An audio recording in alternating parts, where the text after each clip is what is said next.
সন্ধ্যার আগে আগে একটু ছাদে আসছি বন্ধুরা। এই দেখো এখানে একটা টমেটো গাছ লাগিয়ে দিয়েছে বাবুর আব্বু। তো আজকে হচ্ছে আমার জন্য বাবুর আব্বু কিছু গাছ নিয়ে আসছে। তো গাছগুলো নিয়ে এসে নিজের হাতে লাগিয়ে দিচ্ছে আমাকে। আর আমি হচ্ছে তোমাদের একটু ঘুরে ঘুরে দেখাচ্ছি। এই ছাদটাকে সকালবেলা আমি অনেক সুন্দর করে পরিষ্কার করে গিয়েছিলাম। আর আমার কিছু গাছের গোড়ায় হচ্ছে সার মাটি দিয়ে দিয়েছি। প্রায় 3 ঘন্টাও ধরে আমি সকালে ছাদে কাজ করে গিয়েছি।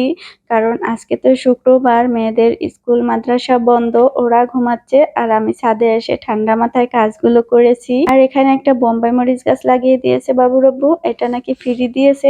অনেকগুলো গাছ নিয়ে আসছে, এই জন্য একটা গাছ ফ্রি দিয়েছে। ভেবেছিলাম পুরো ছাদটা তোমাদের একটু ঘুরে দেখাবো, কিন্তু ভিডিওটা একদমই অন্ধকার আসছে বিকালবেলা, এই জন্য সন্ধ্যার আগ মুহূর্তে আর কি একদম, তো এই জন্য ভিডিওটা ভালো আসতেছে না। আর এখানেও একটা টমেটো গাছ লাগিয়ে দিয়েছে, তো ঢলে গেছে, পানি দিলে আবার ঠিক হয়ে যাবে। এবছর অতি বৃষ্টিতে আমার অনেকগুলো গাছ মরে গেছে, তো যে গাছগুলো মরে গেছে সেই টবে হচ্ছে নতুন করে আবার আজকে লাগিয়ে দিল বাবুর আব্বু গাছগুলো। তো এই পাশটাতেও আমি খুব সুন্দর করে ঝাড়ু দিয়েছি। তো অনেক সময় ধরে কাজ করেছিলাম, তো তখন আর ভিডিও করার শক্তি ছিল না, চলে গিয়েছিলাম, প্রচুর গরম লাগছিল, রোদ উঠে গেছিল এই জন্য।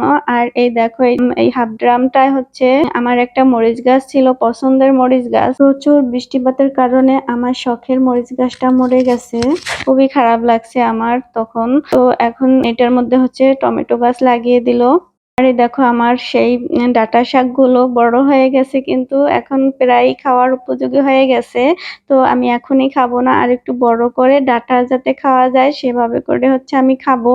কারণ অনেক কষ্ট করে এই ডাঁটাগুলো আমি রেখেছি পাখির হাত থেকে বাঁচিয়ে।